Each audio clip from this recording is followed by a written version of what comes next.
Hello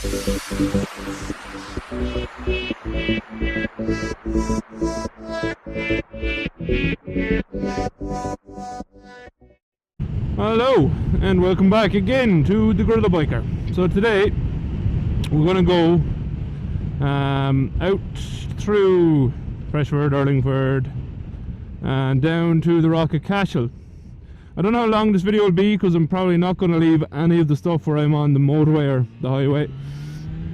It's about 4 degrees Celsius right now, which is, I think it's like 38 to 40 degrees Fahrenheit. I'm not entirely sure. Quick Google will tell you.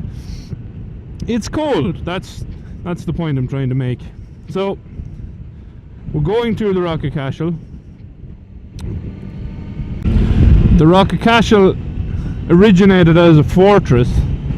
Oh, I'm not entirely sure the year. I'll put it there somewhere in the tag. But I know there's two big people in Irish history are kind of associated with the Rock of Cashel, and that's St. Patrick of St. Patrick's Day fame, same one, and also Brian Boru, and I do know the date. He was coronated there in 990.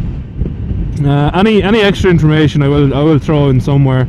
I'll also put a link in the description for Cashel.ie, which is, I suppose, the tourism site for Cashel. That's where they have their information. Cashel itself, without being too harsh, there's not a whole pile to it. But the Rock is definitely worth going to. Where we are right now, this is Freshford. So Freshford in Kilkenny. Not really much here either. Something else I need to do with this bike soon is I need to replace the throttle cables, so I'll make a video of that. They're kind of loose. I don't know, can you see it on camera, but when I get back on the throttle it's kind of junky. I checked it there this morning, so there's a little bit of there's like extra slack that I can't work out with my adjuster here. I didn't have time to adjust it fully, so I'm just going to take it easy on it. Plus I know that when these start to stretch, they stretch too much, and they actually can break down inside and start to fray. So rather than trying to tighten it and put more strain on it, I'm just going to ride it like this for today, and I'll order a new throttle cable and we'll go from there.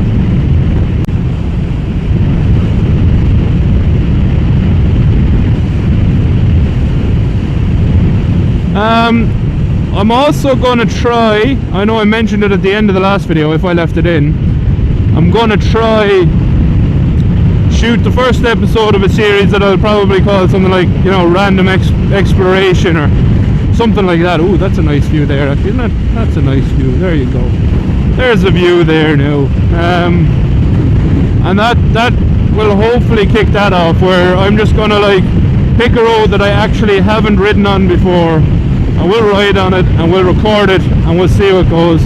I'll talk some poo and try make it so that I'll get a video out of it and see if people enjoy it.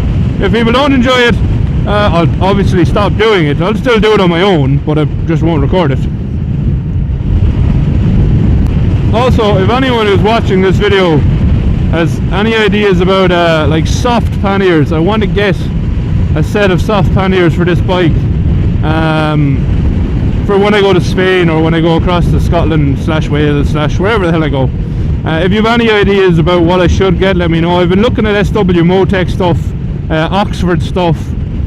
They all seem fine, but I think one of my issues is going to be the fact I have an underseat exhaust, and I don't know how the heat element of the underseat exhaust is gonna play with the soft panniers.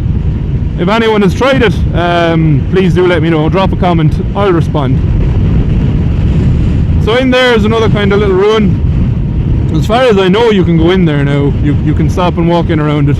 I haven't, because it's not that interesting. There's better stuff around, but it's cool. Another video I'm going to do soon is obviously where I'm from, Kilkenny. I'm going to go in and around the city, and it is a city. Anyone who wants to argue with that, do your homework. It's a medieval city.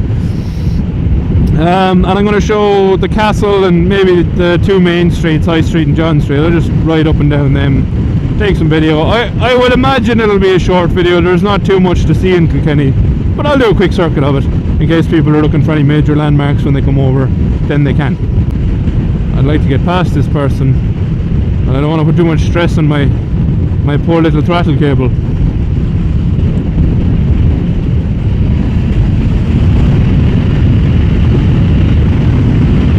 And we're good. Yeah, it feels to me like that throttle cable is nearly stretching when I'm getting on it. So we'll be nice to it.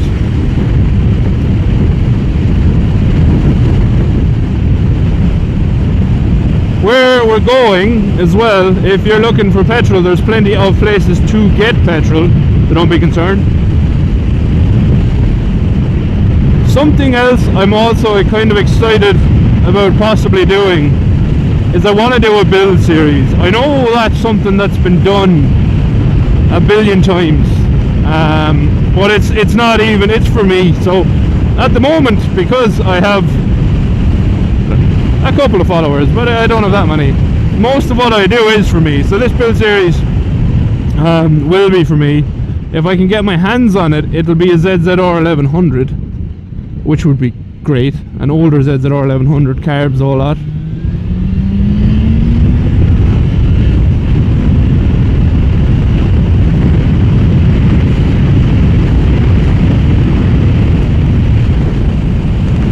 If that works out, great.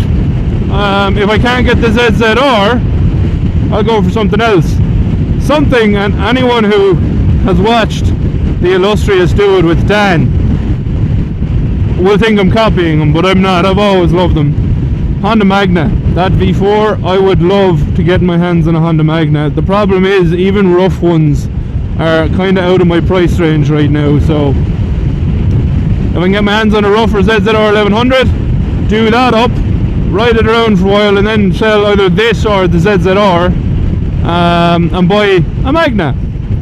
Because I'd like to have, in an ideal world, I would like to have a sports touring bike, an adventure bike, maybe as well, or the sports touring and the adventure can kind of blend into one. I'm not too bothered about that. I'd love a supermoto and some form of cruiser, but a cruiser like the Magna, you know, something cut down, still really fast in a straight line, you know, not huge and bulky. Huge and bulky can wait. I can get that when I'm close to retirement. I'm not saying I don't like the huge and bulky bikes. I do like them, I do, but one thing for me is I don't think they really suit the type of riding I do, and I'm sure you've all seen the type of riding I do. It's, you know, on roads like this, which I mean, just a low slung cruiser, I don't know how much it'd suit.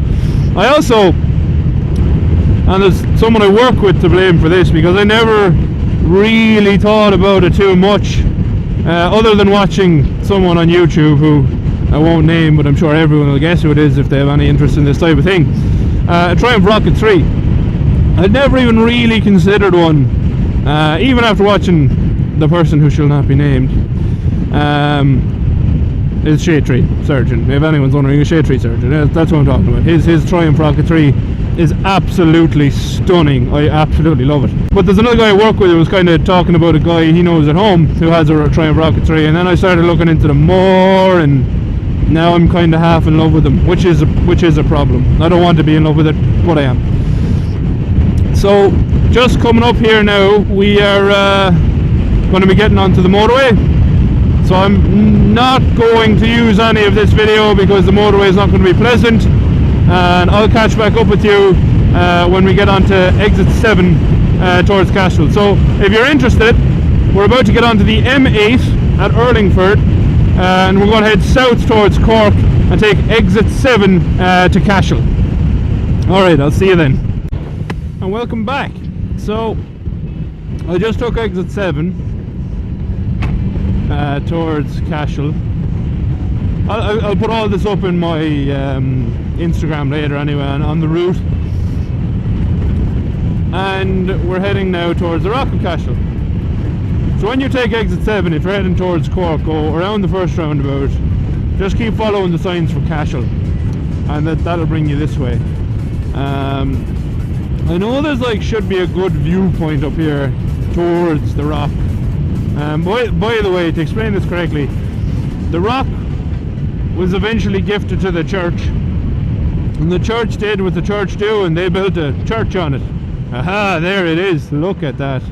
So I don't know how to describe it. It's like it was originally a fortress, then it got some stuff put on it,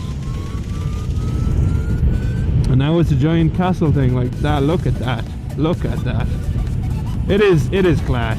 I love where it sits. It's so imposing as a landmark. And as far as I know, it is one of the most popular landmarks in Ireland, so it's kind of a pity because there's not much else around here other than flat fields and, oh well, you can see some wind turbines if you're interested in them, but that's really about it. There's not much else here. We might be able to get a picture up closer to it, maybe from the car park or something. We'll try. But the double high crash railing back there would suggest that they do not, in fact, want people stopping. So I better not do that. And we'll head towards the rock. So I think it's saying go down this way. Yeah. And this is Cashel. We're now heading up to the rock of Cashel. Look at that. Wow, beautiful. So if you're not into these type of views, then I can't really help you, because this is what I like. I absolutely love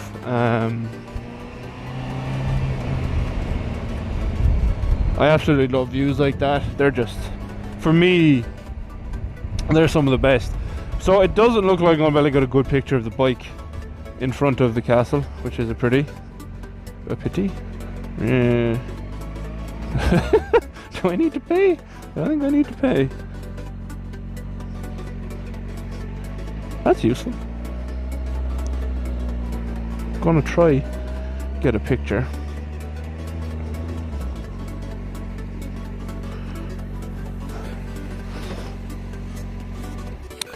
We'll see, does that work? It might not work as a picture, but we're gonna try. So my mic's gonna cut off now as soon as I go to use my phone, so I will talk to you afterwards. I don't know how much more shots I'll do today of the rock, but that's it. It's well worth coming to see. I'll probably put in some like short little clips either at the start or the end of this video. If you enjoyed the video, please like and subscribe. I will have more coming. I'm going to do as much as is absolutely possible of landmarks in Ireland. But for now, if you watched, thanks for watching. If you enjoyed it, please like and subscribe. If you have anything to say to me, leave them in the comments. I will get back to you.